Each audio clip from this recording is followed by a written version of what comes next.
Good evening, everybody. This is your May 11th, 2024 edition of The Garage. I am the effing expert, Mr. Isaacs. And I am EVP Joe. We're here to talk good 3 hours of AFW wrestling. AEW, my bad. Slip of the tongue. I think we've all done that at some point on one of these programs, said AFW, which for anybody that doesn't know, that's our fantasy league that we do predictions for AEW events. But you'll hear us reference that a lot on these programs. But we are just a duo this evening, the dynamic duo of effing wrestling. I was going to say, we could just be called the two-man power trip, you know? Yeah. I mean, there's a couple guys that already use that name, but whatever, we can do better. But none of them in the podcast realm. Yeah. All right. Well, that's what we are. Two-man power trip. That's what we are right here tonight on The Garage. Effing wrestling. Now, I don't have an intro video here. I barely have a background image here to use. So we're just going to kind of get right into this. We've got AEW Collision and Rampage emanating from Vancouver, British Columbia, Canada.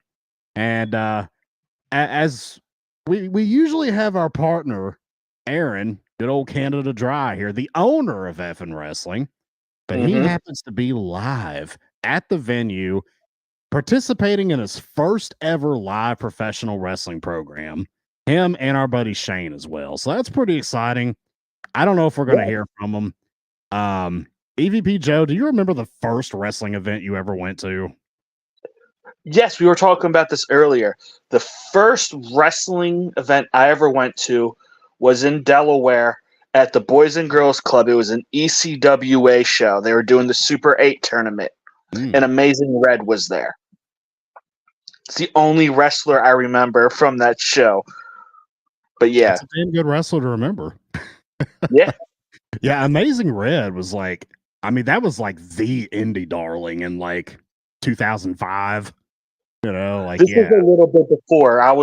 This is maybe 01, 02, early 2000. I was still in high school. So. Nice. Excellent. Yeah, I mean, of course, you know, I make myself sound ancient, but I was like a little boy the first time I went to a wrestling show, and it was a WWF house show back in like probably 1992 or something like that. I saw Andre the Giant. He was there, and he was that was the brief period of time where he was managing the Bushwhackers. That's weird. It was. I don't remember who the Bushwhackers were going against, but for some reason Andre was managing them. And I just remember he had a gigantic Hawaiian shirt that looked like it could be like a tablecloth. And like he had the little walkers on his arm because like his condition was already deteriorating pretty bad. Yeah.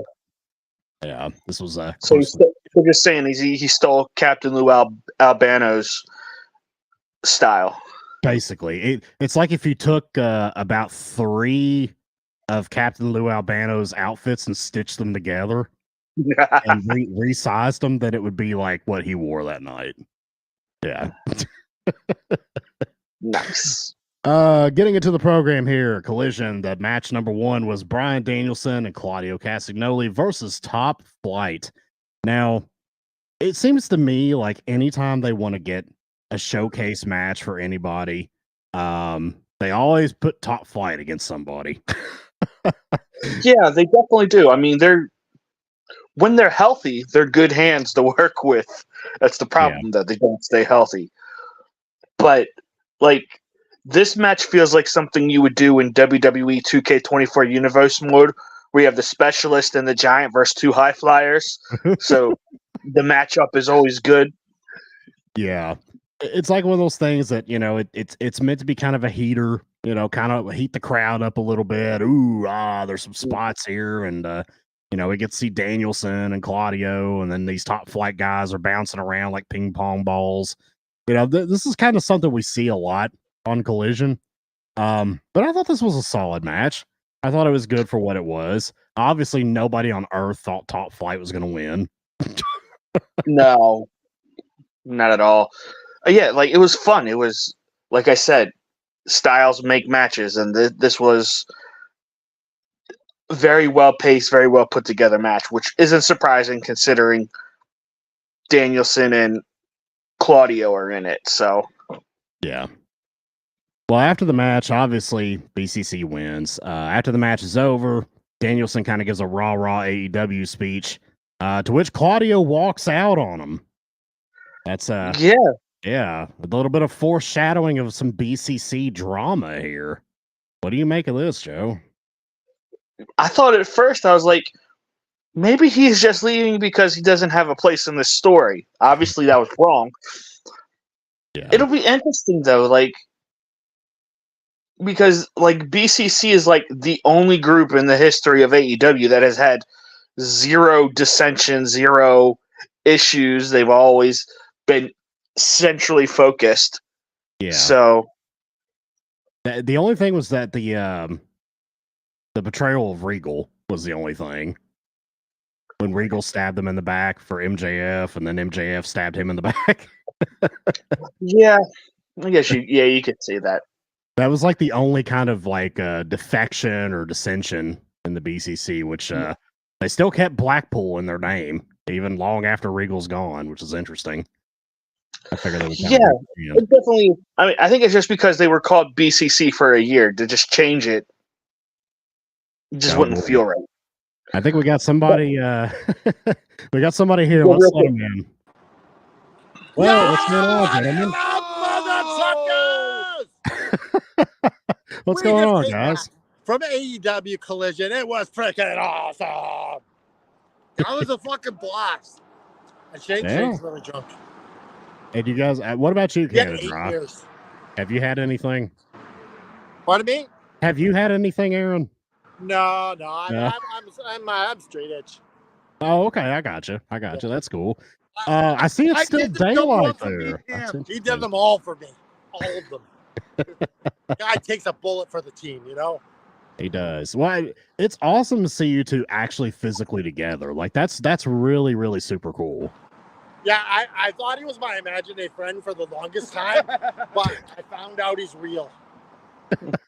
I will admit, it is. Hold on, pinch me. Find out if pinch me. Oh, it's dead. He's real. It is weird that you guys are outside and it's still light out. What did you say? It's weird that you're outside and it's still light outside. Yeah, it's not after dark here, baby. We're on the West Coast. It looks like Shane is trying to scissor you there. Yeah, I am trying to see. Yeah. Oh, we got. There we go. We got a live sizzler here on the podcast. Yo, what's going on, man? Yeah. Thanks, but check it out. All F for Wrestling. All F for Wrestling. Sure. Yeah, on YouTube. Yeah. YouTube.com F and Wrestling. Yeah, we recruited people on the street here, mother truckers. You guys could do some like man on the street shit and just go up and just. I got one guy in my CD that got the fucking. I'm like, yeah, join All F for Wrestling. He signed up in front of me. We're just waiting for our lift. Nice. Well, what did you guys think of the show overall, Aaron? I'm curious to know, what are your thoughts on your first ever live wrestling event? Oh, baby. I had to move the phone so I could hear what you're saying. That's why I was out of. I took us out. I knew this was going to happen for this. Yeah. It was a great show. It was an absolutely freaking fantastic show. Yeah, Kyle O'Reilly was freaking amazing. Adam Copeland was amazing. Will Ospreay was amazing. Everyone was awesome, and I told some girls, "Hey, nice to meet you, Chris Statlander," and she looked at me weird, but that's okay. At least you didn't call her Nyla Rose or somebody like that. Well, yeah, that would have got me slapped, but you know, it's okay. They find it flattering sometimes. Nice. Well, did you have any other like? Trevor's giving me a minute away. All right, we're gonna let you go because it's really loud and I can't hear what you're saying, and we wanted this to be quality TV, so we'll bid you adieu. All right, you guys have a great evening. Night, safe. All right, we'll see you later. Bye and good night. Bang. See you all later. I shot me. Gonna say that too loud in the streets of Vancouver. Just gonna say. Oh, that was interesting. Yeah. it was kind of fascinating that, for one thing, like we said, it's bizarre to see it at daylight there. It's like you and I are like Yeah. halfway falling asleep dead here. And they're Because it's like, almost midnight for us. yeah, At least for me, it is. they're awake and spry and like, hey, let's go party now. Oh my It's like, it's the goodness. worst. That's the worst thing about being on the East Coast. Everything happens late. I know. Especially whenever you're like like I'm a big like UFC guy, right? But like all the fights, like all the pay-per-views start at 10 o'clock. Because it's Vegas time. So it's 7 o'clock out there. Yeah. It's like it was kind of interesting to see them do some man on the street shit there. Some random dude coming up and popping on the podcast. Yeah. So That'd be cool. it was kind of interesting. I think that's something that that Aaron should do down the road. Like he should go to a show and take a microphone and just like go up and randomly talk to fans outside. Yeah, that'd be cool. That's like the next evolution of all effing wrestling. Yeah. That would be pretty funny.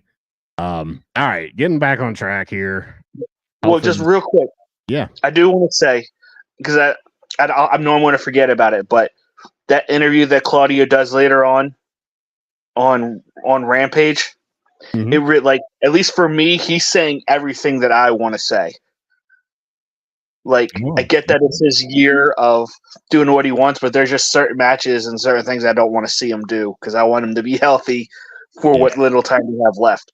This guy is he's putting it all out there this year.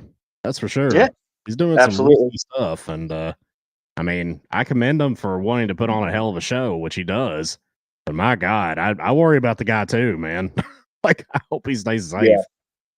We got Noob in the house. What's up, Noob? What's up, Noob? All right, moving on here. We got match number 2: Lee Moriarty versus Will Ospreay. Now, obviously this is another one that we blatantly know what's going to happen. Kind of a showcase match for Will Ospreay. But you know what? I thought Lee Moriarty put on a hell of a match with Ospreay. I thought they worked pretty well together. They were in sync with each other. This was a damn good match. Can't complain about it. Ospreay obviously got the victory. What are your thoughts, EVP?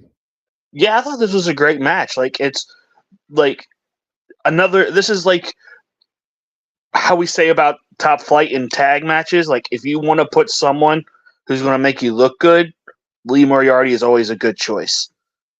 Yeah. Like, he can do multiple styles, and he's really good.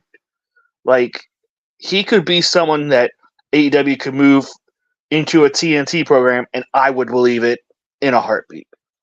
He is really good. It's not like one of these, like, why are you here? You don't look like you deserve it, or you don't look the part. He does. Yeah. So I absolutely agree with that. I think Lee Moriarty's fantastic. I think he's very good. Every time you see him, he puts on a hell of a show. We had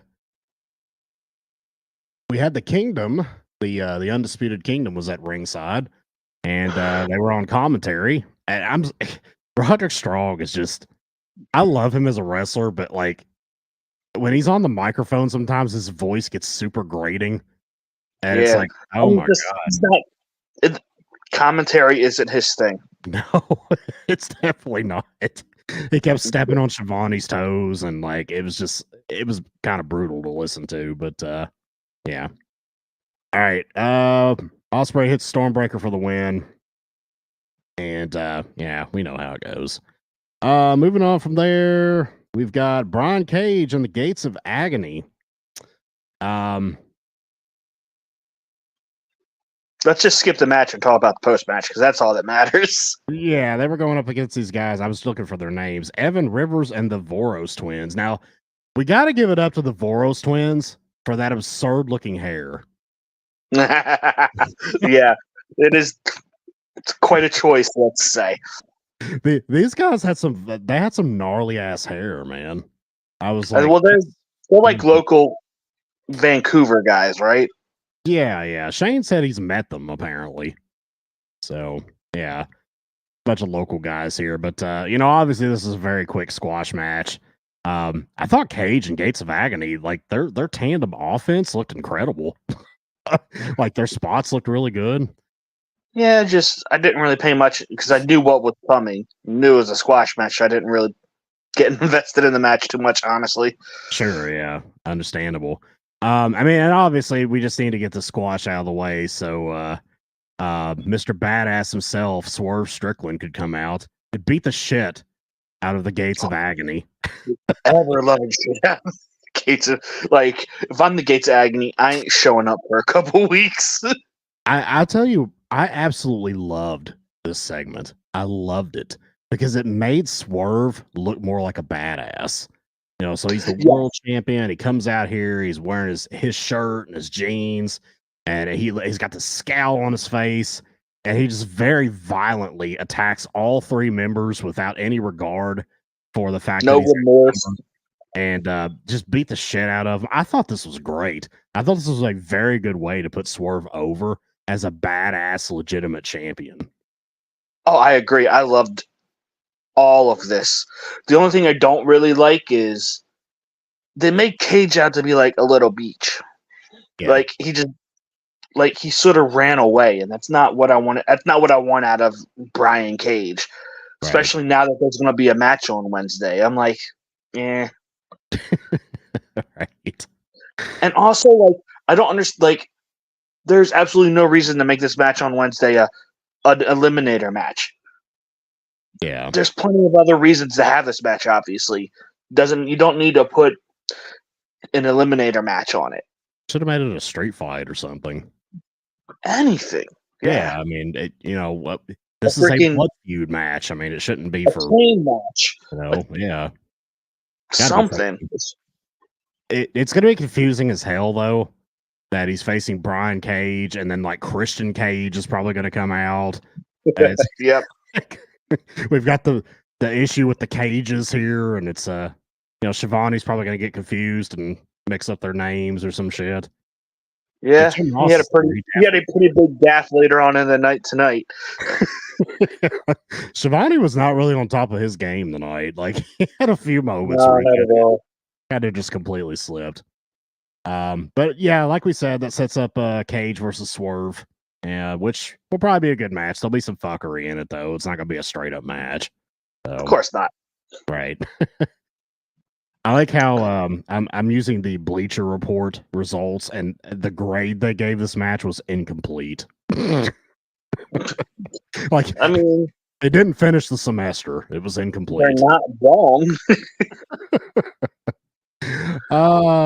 Next match, we saw Daniel Garcia take on Kevin Matthews, who is kind of an indie legend of the past 10 to 15 years. Used to be an Impact for a while. Big dude. This was an okay match. I mean, obviously, Daniel Garcia was the one who picked up the win. But KM looks really good. I mean, I think he's got a little bit of a sketchy past. Might be why he's not used very often these days. But what'd you think of this match? Yeah, it was another solid match. Sitting there watching Garcia suplex the bigger guy is always fun. I would just Kevin Matthews, don't do Garcia's dance again, please. That just wasn't good. That was amazing. But I shouted out our buddy Dallas because he probably got a good gif of Garcia on the second rope doing the dance in KM's face. Yeah.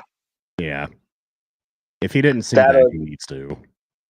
That or the post-match celebration where he's dancing on the guardrail in front of everybody, basically in their faces as well.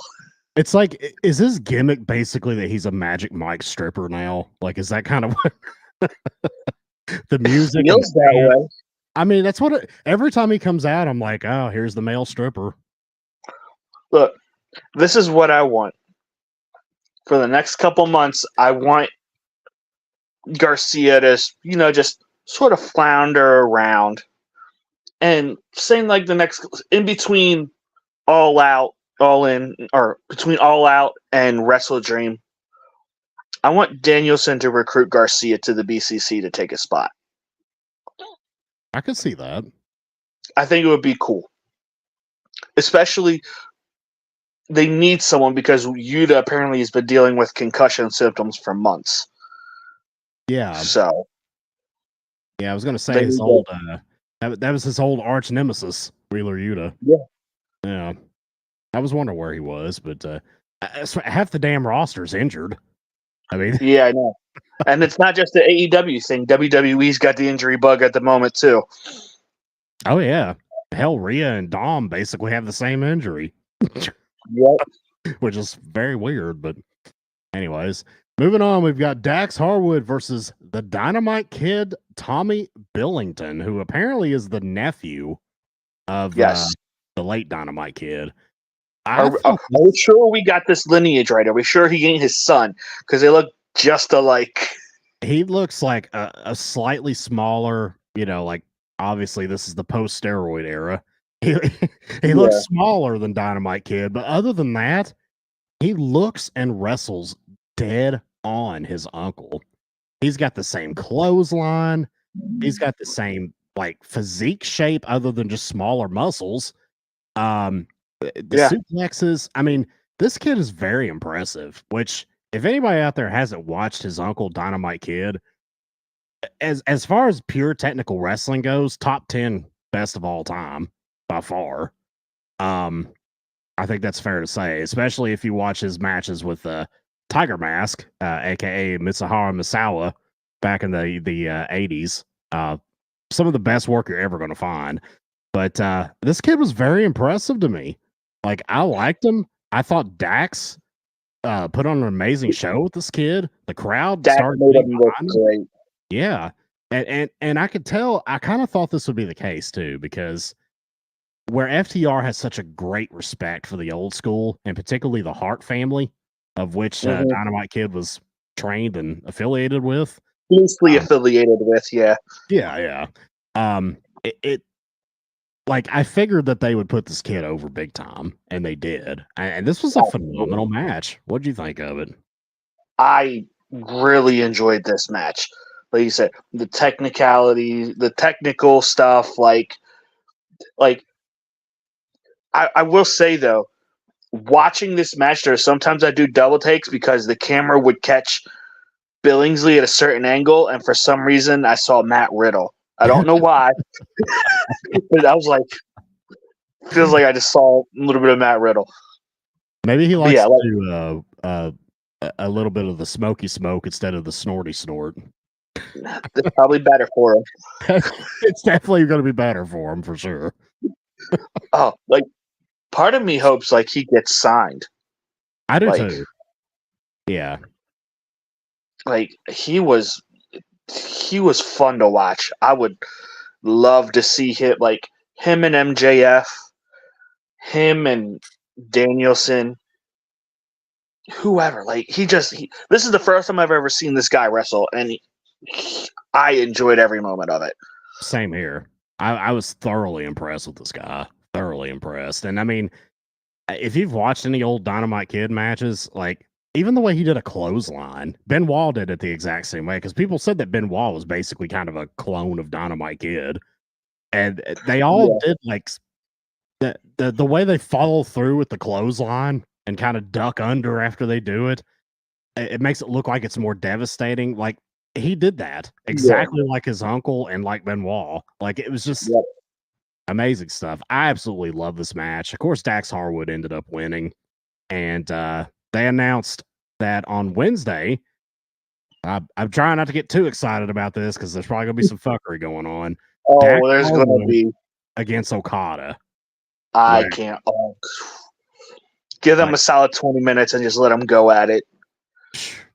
Screw 20 minutes, man. Give them an hour. I mean, that'd be the best match of the night by far. Yeah. We got Rennie in the house. Afternoon, gents. It's almost midnight here, but how you doing? Benoit idolized Dynamite. Yeah. I mean, Benoit basically emulated Dynamite Kid. I mean, they're pretty much carbon copies of each other. But yeah. Dax versus Okada, like, that's going to be amazing. I just wish it would be a full match without some fuckery, but we know there's going to be. But you got to do what you got to do for storytelling, I guess. Next matchup we have Thunder. Before we go on, yeah, part of this as well. The second half of that is the Bucks confronting Christopher Daniels. Oh yes. Like, I want to talk about that because, my God, Christopher Daniels got me so fired up, man. Like, I am loving everything that they're doing with this story right now. Yeah. Like, it's not just one note. There's just so much interwoven into it. Like, it's like this is probably one of the best stories AEW has the potential of telling in their 5-year history. And they've had quite a few good stories that they've told. Yeah, absolutely. The way Christopher Daniels sold that and his reaction and everything was perfect. Absolutely perfect. I'm with you. I love the way he reacted, and that kind of fired me up too. I'll tell you, the most badass line he said was, "The hardest job I had was being your friend when it wasn't the most popular thing." Yeah. Oh, yeah, that had to hit home. Oh yeah, those old school Ring of Honor and PWG days when they were all together. Yeah. Yep. That was cool. Yeah. I mean, of course, this is going to lead to Christopher Daniels getting absolutely murdered by the Elite, like on Wednesday. This. Yeah. We know that's what's going to happen, but at least Christopher Daniels is kind of getting a moment in the spotlight here. He deserves it. Absolutely. The man has more than paid his dues. And he still looks damn good. I mean, the guy's like 50 years old, and he still, he looks like he's in better shape than me, and I'm 10 years younger than him for sure. Mm-hmm. Absolutely, yeah. He's an amazing dude. He doesn't age. He's always been incredible in the ring. I've always been a Christopher Daniels fan. Always liked him. Rennie says, how do you guys like Kenny Okada in AEW? I assume she beats Kazuchika. So far, I love what they're doing with him. I'm pleasantly surprised. I was really hoping he wasn't just going to be kind of like, Jay White and just be kind of just a mid-card guy, just doing whatever. I'm glad they propelled him up to the main event picture and stuck him with the Bucks as a heel. I think that was perfect. Put the suit on him, make him a big deal. He shows up in the Ferrari and everything. I like it. I think the biggest thing is they're letting him show some character. Yeah. Like, because you never got this in New Japan. No. You sure as hell wasn't going to get this if he went to the WWE.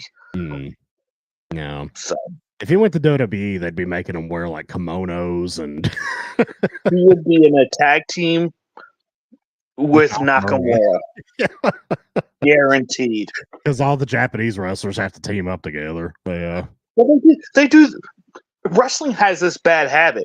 All of your Japanese people, all of your African American people, all your Latino people, all your white people.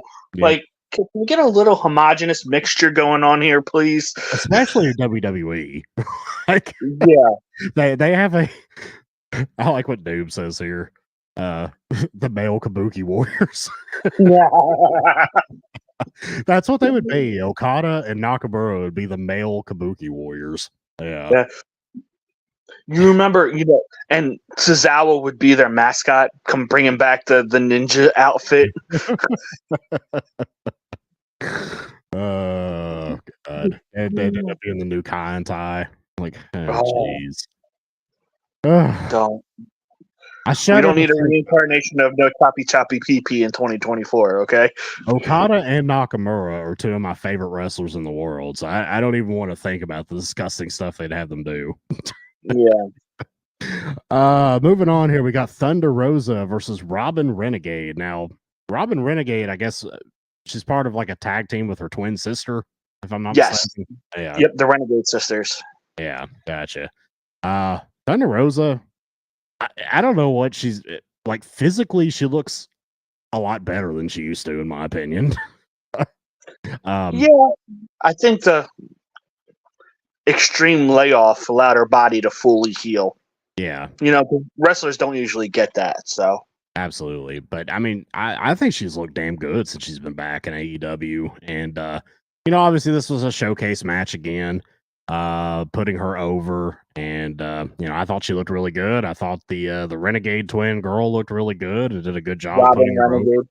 And, this is the best I've seen of Robin Renegade in AEW. Yeah. Usually they're pulling that twin magic sister stuff. Yeah. They do the Bella Twins thing. Yeah. Yep. Gotcha. Noob says Omos and Tozawa are ninjas. Yeah. Can you imagine Omos and Tozawa standing next to each other, both wearing ninja costumes? Oh my gosh. Tozawa would just look just like Omos's shadow. And Tozawa's such a damn good wrestler too, but of course he's got to have. He's the comedy shtick. I'm gonna put the karate gi on and be Mr. Japanese stereotype man. It's like, yeah. God. If you go back and look at some of his like 205 live work, and Oh yeah, he was good. Yeah, and back in the Cruiserweight Classic days, like he was really, really good. He's a hell of a wrestler. Moving on here, we've got Adam Copeland, the Cope Open, which they've it's the Cope Open, but they always announce who he's facing ahead of time. Against Kyle O'Reilly. I want to say this. Like, it's so funny to me because, like, the last 2 or 3 people have just said, I accept the Cope Open. And it's like Copeland had no intention of issuing an open challenge that night. Like, well, hell, I guess I'm locked in now. Yeah. This was the main event of Collision, and was obviously for the TNT title. Very good match. I mean, all these Cope Open matches are terrific. I mean, they are. The crowd was white hot for Kyle O'Reilly being a Vancouver kid. I can imagine Canada Dry and Shane were probably on the edge of their seat. Of course, everybody knows that Copeland was going to win this. I mean, there was really no. Did you ever feel there was a chance that Copeland was going to lose this? Not really, but I will admit, I'm a Kyle O'Reilly mark. I've loved him since his ROH days. Oh, he's great. Yeah. So I really want more for him. Yeah. Yeah, I understand that completely. I mean, I love the way Kyle O'Reilly works. I love the MMA style, the jiu-jitsu and all that. I appreciate that. He is what all these MMA guys that come to WWE should be. Yeah. 100%. Yeah. Absolutely. There's very few people that can make that transition and do it well. Matt Riddle's one of them. Shayna Baszler's another. And everybody else is after that. Yeah, I mean, I guess you could throw Brock in there. See, it is hard to go from the work aspect to shoot back and forth like he did. Yeah, he did them both. Yeah, I guess you could kind of consider Brock in there. Like, I consider Brock more of a pro wrestler than an MMA fighter, but whatever. But he still did both, and he was extremely successful in both realms. Oh, absolutely. I mean, there's been nobody else that has like gotten to the top of both of those worlds, and there may never be again. Like, I mean, that's a feat that like it's difficult. You just can't do it. Like on Sundays we do like the what if shows every once in a while. Yeah, I'm like, this would be a great topic. What do you think would have happened to Brock if he never got diverticulitis? Yeah. Because if he never gets diverticulitis, he doesn't get knocked out or taken out in the UFC like he did. He may never come back to the WWE. Mm-hmm. That would be an interesting topic to talk about. It would have been interesting to see how his fight with Alistair Overeem could have possibly been different. I don't know that it would. Overeem was an absolute monster during that time. Yes, he was. So I don't know if Brock... That was back in the heyday of heavyweights. Yeah. I mean, Alistair Overeem was like... The big joke online was that he said that he ate horse meat. And like the big joke online was that, well, what the hell was in this damn horse meat? Because I mean, this guy was like huge, and he was like a little guy. Like when you saw him fight in Pride Fighting Championships, he was a small dude, and he got knocked out by Chuck Liddell in Pride. But then when he bulked up to be a freaking monster, was the Strikeforce heavyweight champion. Then when they got bought by the UFC, came over to the UFC and just obliterated Brock Lesnar, kneed him in the gut into oblivion. And that's the diverticulitis that took him out. Yep. So I mean, it would have been interesting to see That would have been a very interesting what if Brock hadn't had diverticulitis, if he had had a longer run as the UFC heavyweight champion. Now, since we're on this UFC, we're going to go on a little sidetrack. Who's your favorite heavyweight in UFC history? My favorite heavyweight in UFC history? Probably Randy Couture. Yeah, he's up there. Like, I'm trying to think. I can't remember. I'm drawing a blank to his name now, but there was a guy, I think, from Russia who had some fights with Tim Sylvia. Fedor Emelianenko or Andrei Arlovsky? Who are you thinking of? Oh, Andrei Arlovsky. I loved watching Andrei Arlovsky fight. He was charismatic. He was so fun to watch. That was back when the heavyweight fighters were actually fun to watch and not guys that just hugged each other. Right. The problem with heavyweights is they gas out so damn quick. That basically that's all they have left in the gas tank is to just hug. Basically life. But Andrei Arlovsky, the pit bull, Andrei Arlovsky, he had that mouthpiece that looked like it had fangs. Yes, I love that so much. So cool. You know, he still fights once in a while. I did not know that. Because, his heyday in UFC was 20 years ago, early 2000s. Mm-hmm. For him to still be fighting is outrageous. Yeah, he does. He fought in the UFC a few months back. Now, granted, he's not ranked or anything like that. He's just kind of like at journeyman level at this point, but he still occasionally fights about once a year. Good on him, man. And Tim Sylvia, his big rival. I saw something online about how he's like a Tulsa, Oklahoma police officer now. Like he works full time as a cop. Could you imagine him pulling you over? You ain't doing shit. I would be scared to death if Tim Sylvia pulled me over. Yes, sir. Don't hurt me, please. Can I get your autograph? Not on a ticket, just regular, please. I'm sorry, sir. I'm sorry. Don't knock me out. Oh man, I could talk MMA all night, but I don't really keep track. I don't keep up on the current stuff anymore because it just feels like it's gotten way too reality television for me. Yeah, it's lost some of its luster. It's lost a lot of the respect and everything. It's gotten more kind of boxing-ish over the years, which I don't like.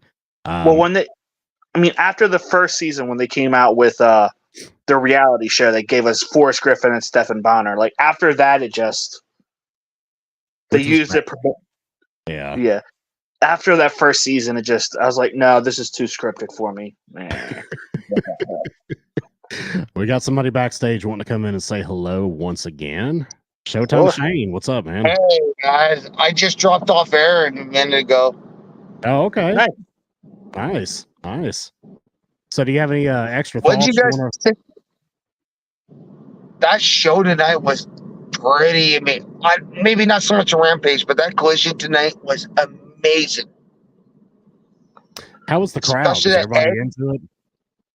The crowd was great tonight, especially in my area. When I was trying to get stupid chants going, people were following in and stuff like that. Including the guy I got subscribed to our show now. I'm like, oh, hey, I'm part of this All Effort Wrestling group. You should check them out.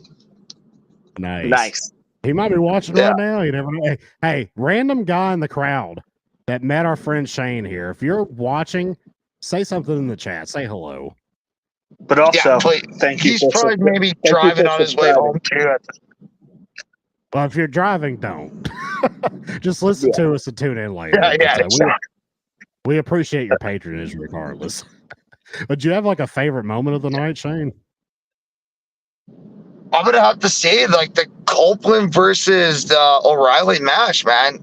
Those guys banged it out good. They told the story, and the crowd was there, intense, just eating away for that story tonight, for that main event. Yeah. Were you part of the people booing Adam Copeland? No, actually, I didn't even realize people are booing Adam Copeland, but at the same time, I was probably drinking my beer or whatever, Well, they booed in particular whenever he got out of a hold from Kyle O'Reilly and he just started like rabbit punching O'Reilly in the back. Yeah. And like when he did that, the fans started booing. That was funny because from my distance, I wouldn't notice a lot of those shots. Like I was in the upper, like lower bowl, but the very back of the lower bowl. So some of those things were kind of missed by me, but at the same time, you just sense it, right? Yeah, absolutely. Joe, do you have any other questions for Shane about his experience this evening? The pre-show, like the first hour that you were there, what was the best match that you saw? Well, funny thing is that we didn't walk in until about like 20 minutes until the collision hour. Bollywood boys, though. The Bollywood boys were, I mean, they had to because they're the whole time. And the funny thing is, last time the Bollywood boys were in Vancouver for a wrestling event would have been SmackDown with Jinder Mahal. So they were anti-Vancouver Canucks for the 205 live taping we saw, man. Like my sister's like, weren't those the same? I'm like, yeah, those were the same guys, but they were against the Canucks that time. But this time they're wearing the Canucks jerseys that get the hometown ball for the playoffs and all that stuff. In case anybody's on, there's an NHL playoffs going on in Vancouver's in against Edmonton for the fans watching. I can't wait. I can't wait for these playoffs to be over. I'm so tired of either Wednesday or Saturday being 3 hours of wrestling. I am too, as a wrestling fan. I said that a few days ago. I'm like, man, these shows are getting too long as watching. Now, actually being there in the crowd, I'm like, yeah, you know what? These shows are too long. Yeah, 3 hours. It drags on 3 hours of television. So it was 4 hours. So it would have been about 4 hours for us for the ROH pre and then Collision, Rampage, and then we're going to do more ROH after. But that's when we're like, no, let's get out of here. We took our lift to Aaron's house at that point. Can't believe they expect people to stay for additional Ring of Honor matches after Rampage. And the funny thing is, I snuck down the lower seats because everybody was clearing out. So I thought I was going to do the arena or ROH a favor, being like, oh, I'm going to be Rampage. I'm like, I'm going to be in the lower seats. So the cameras, all of a sudden, somebody from Roger Arena's like, no, you got to get out of these seats now. But I think the problem was because I kept trying to wave at my sister and brother-in-law and my friends. I'm like, get your asses down here. And I'm standing making a scene like, get down here, get down here, get down here. And then I think the security was like, yeah, you got to go back up there. You got kicked out. Yeah. But she let me go back to my seat. So she knew where I was originally sitting and all that. So she's like, get out of here, you freak. She's just like, these aren't your seats, and you know that. I'm like, who cares? It's the end of the night. This is what I said to her. I go, I thought I was doing a favor for them for the TV production to fill up the seats down there. And she goes, no, you got to go back to the seats. Wish you let me go back to my seats and not go, hey, you're out of here. See, I don't remember them doing it at the AEW show I went to, but when you go to like Raw or SmackDown, like they have people come and like get you and be like, hey, there's better seats over here now. Do you want to come sit over here? Yeah. Well, the problem is Rogers Arena, Vancouver. We got a lot of pissy losers out here, especially our security. So there's that. Did half the arena leave for Rampage? What's that? Did a lot of people leave at the start of Rampage? Yeah, that's why I moved down. When I started seeing the flock go that way, I'm like, oh, we're going to move down that way. And none of my crowd followed me. I'm like, oh, you guys are bastards. All right, hey guys, I got to go. We're almost on my drop-off point now. If I could jump back on in a few minutes, I'll say hi one more time. But, hey, I love you guys, man. Hi, you too. All right, love you too, buddy. Talk to you later. Bye-bye. Nothing like live reporting. I'm glad to see these guys had a lot of fun, though. I was pretty excited for them to go and meet each other and, have this experience. So that's really cool.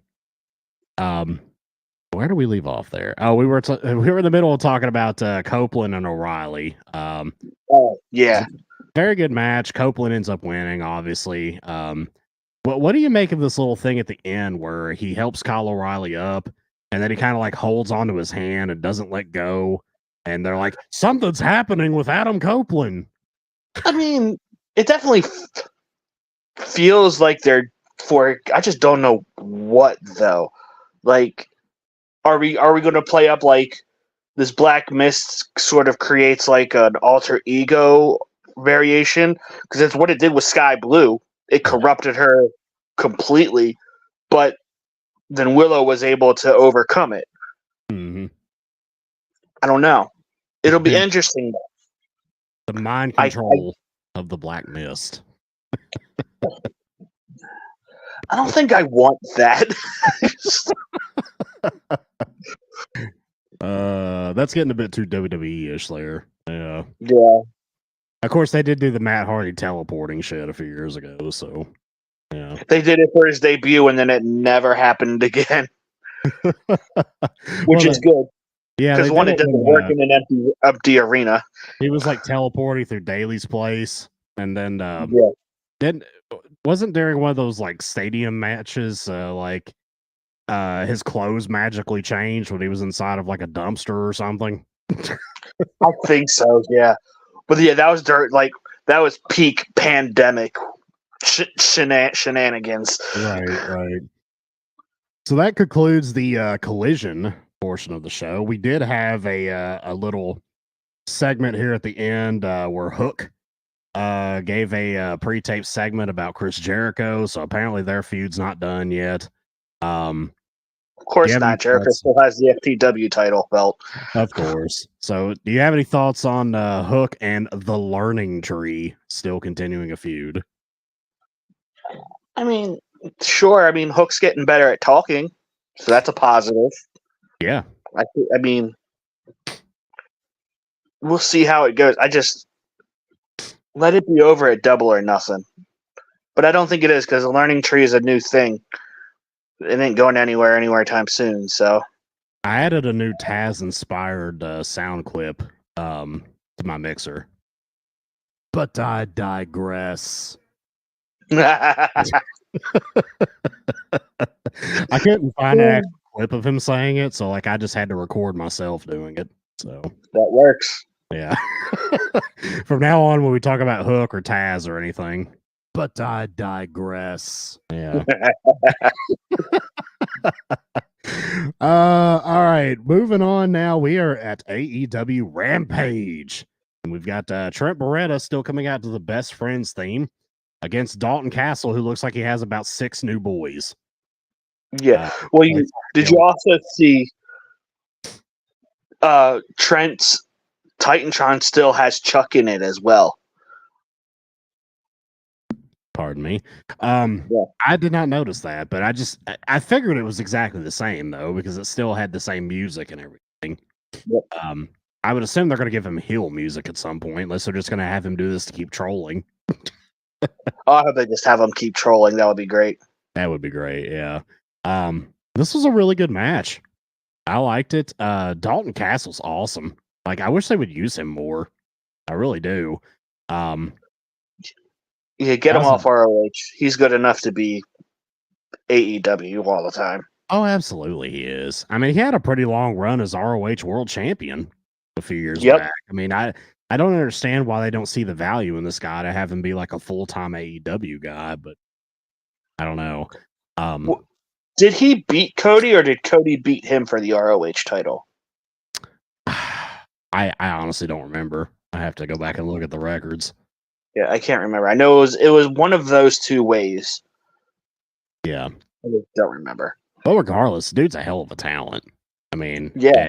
You could see his collegiate wrestling shines through in his work.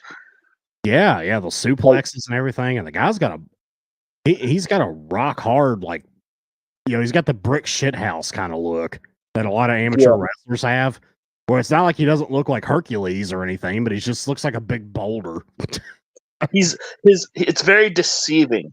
When you see his physique and then how fast he moves and how strong he is, they don't go together. It's very deceiving. Absolutely. But unfortunately, in this case, I say unfortunately, Trent Beretta ends up getting the win by choking out poor Dalton Castle. So back to Ring of Honor for Mr. Castle, I would assume. Yeah. There's really nothing for him to do in ROH, though. Like, just stay on the main roster. He's over. Everyone loves his entrance. Well, one of the notable moments and observations on Bleacher Report here is Daddy Magic saying Don Callis has been flirting with Orange Cassidy was really funny for some reason. Was the notes that the author put.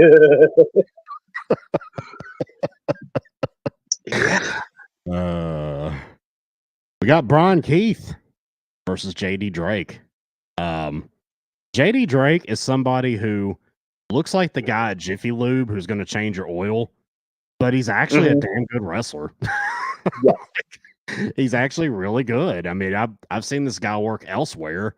I saw him in Evolve way back in the day, but I mean, this guy's really good. He's a damn good wrestler. I really like Brian Keith a lot. I'm always impressed with him. I mean, this was a solid match. It was nothing spectacular. Brian Keith ends up winning with a modified stunner. What did you think of this match? It was a typical Rampage match. It was fine. Yeah, these Rampage matches are just kind of like, it's matches for the sake of having matches. I mean, yeah, but I mean, and I'm fine with it because usually they're good. It's just my problem is it's after 2 hours of a fantastic collision. Yeah. The third hour is just like, oh, I'm tired. It makes it drag. Yeah. Especially when the best parts are already done. And it's just kind of like the leftover stuff. Right. Because we've said this before. They tend to usually do Rampage backwards. They'll do the main event first. Mm-hmm. Then the quality usually tapers off a little bit. Yeah. They're afraid people are going to quit watching or leave. Yep. Which, I mean, like I asked Shane, when I went to Dynamite last year, a lot of people left when Rampage started. A lot. I've gone to a couple Dynamite shows up in Philly, and they always leave. Yeah. Whenever they film Rampage, which once again I understand because you get there like 6:30.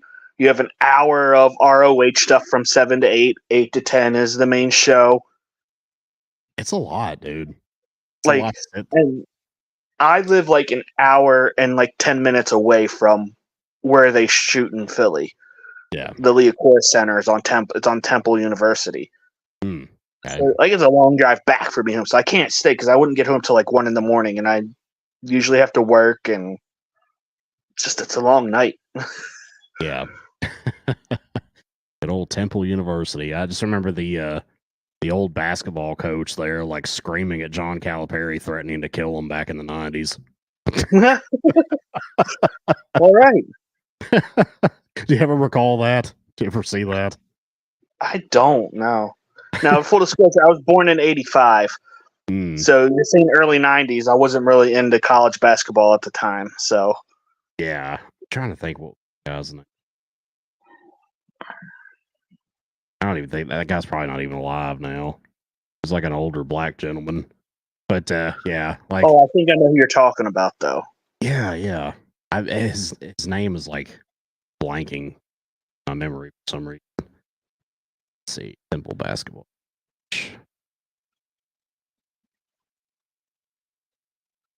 John Chaney, that was his name. Yeah, that's his name. Yep. But there's a clip, and you can find it online, of like John Calipari when he was coaching UMass back then, and he was like doing a post game presser, and he was like complaining about the referees, and John Chaney comes in the middle of nowhere, and he's like, "You're complaining about these referees? These referees did a damn fine job. You need to shut your mouth." And he like went up close to him, and like Calipari started stepping towards him, and they had to be separated. And I think John Chaney yelled out, "I'll fucking kill you," or something like that. That's not good. Now this was like 30 years ago. I don't even know if John Chaney's even still alive. He looked like he was 80 back then. Yeah. But it's a pretty funny clip for you to look up sometime. You just mentioned Temple, and that kind of sent me on a side quest of pointing that out. Yeah, Which no, we're good at those on Saturday night. after all, we are the kings of side quests here on Saturday nights. Next matchup here on Rampage, we had Deonna Purrazzo versus Lady Frost. Now, I'm going to be totally honest with you. At this point, my brain was like rotted. Like, Yeah. I had just about all I could have. I just remember, Deonna Purrazzo getting her in some headlocks, and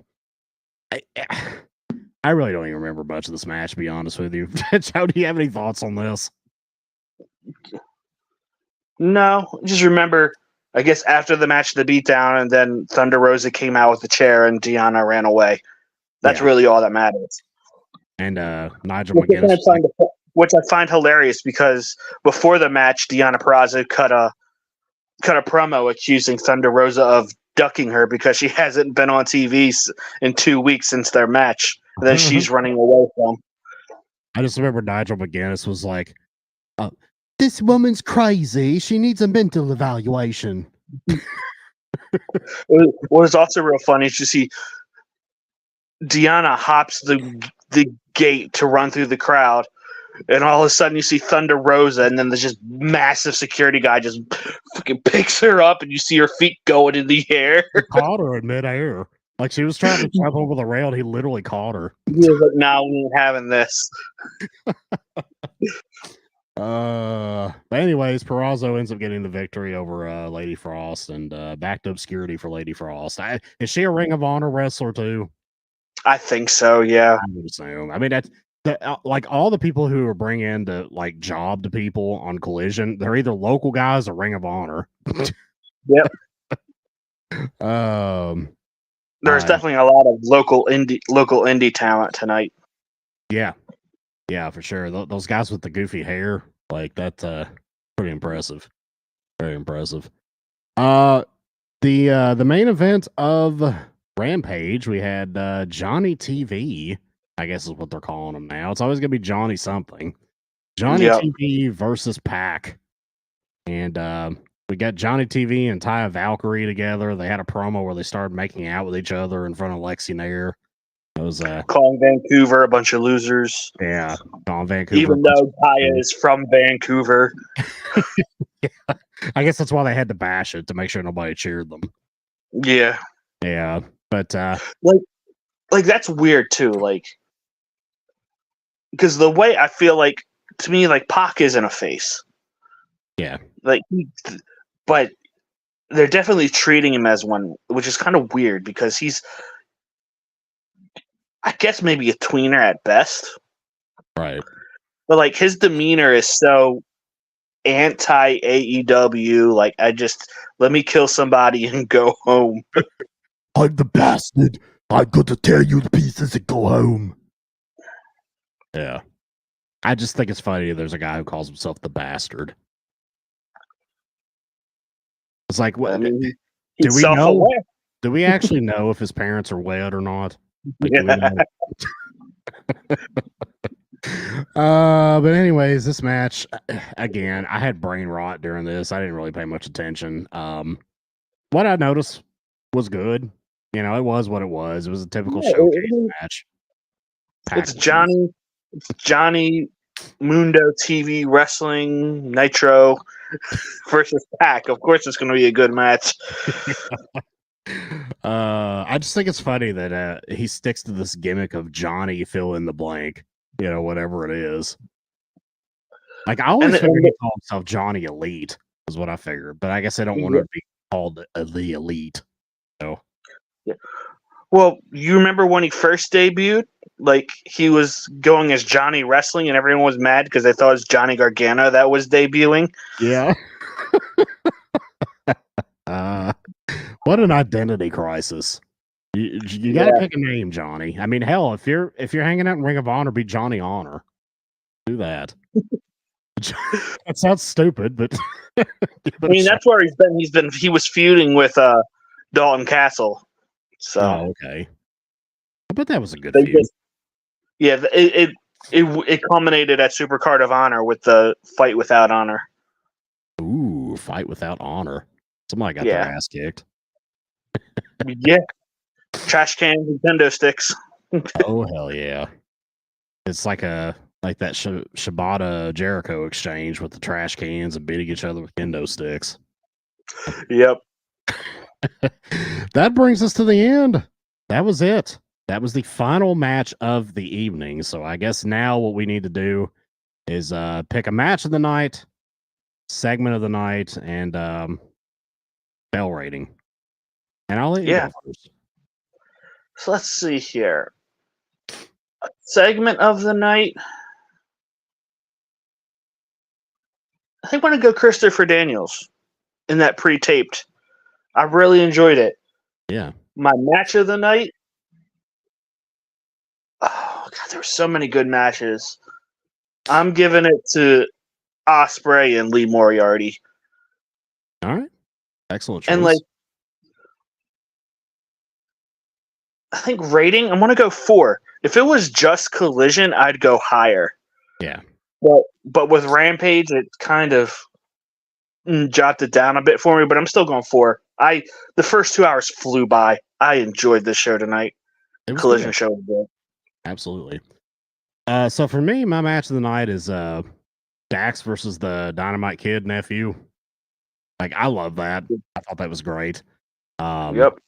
That was my match of the night. But I mean, there were at least 2 other matches that could have easily been match of the night. The one that you mentioned. Yeah. Either one of those. Segment of the night. I think I'm going to go with what you said. I think I'm going to go with the Christopher Daniels moment with the Bucks backstage. That was pretty cool. I like that. And my overall bell rating, I'm going to give it 3.75. I thought this was a good show. Collision was fantastic. Rampage was meh, but Rampage is Rampage. I'm more so just grading Collision. Yeah. So our average is 3.875. 3.875. I think Aaron would be proud of us for that one. Yeah. I think he would like that score. He would give it 10 because he was there in person. So he's like, I'm going to give this a 10.372. That's what he would say if he were here. Probably. Yep. Do we want to do like a wild card here, like a favorite video game or something? I know we usually do that. Let's pick it out.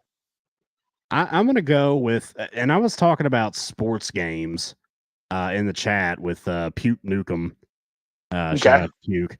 And we were talking about a couple different ones, and one that he mentioned, it's not really a sports game, it's a fighting game with a sports figure, was Shaq Fu. Have you heard of Shaq Fu? Vaguely.